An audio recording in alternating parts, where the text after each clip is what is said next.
Yo, Mr. Mike here, and today we're looking at Naughty by Nature, Naughty by Nature's greatest hits. Naughty by Nature came together in 1986 from New Jersey, and they dropped the first album in '89 called Independent Leaders, and with the help of Queen Latifah, also from New Jersey, they got signed to Tommy Boy Records.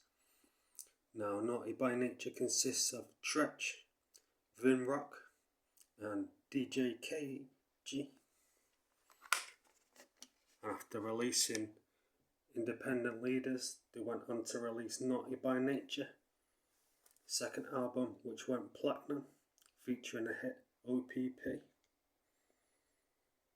And they also did a song on the soundtrack for Juice called Uptown Anthem, where Treach met Tupac, and unfortunately after the passing of Tupac, they were able to release a song called More On You Till I Join You.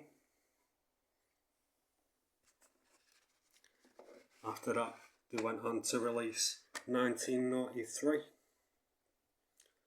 and then won a Grammy for Poverty's Paradise in '95. After that, they released another album called 1999. Then went on to release Icon and another one following that. In 2012, Treach and DJ KG were having disputes over finances, and in 2013, the group split up after Vin Rock fell out with Treach. One of the best hip hop trios, well worth checking out. Peace.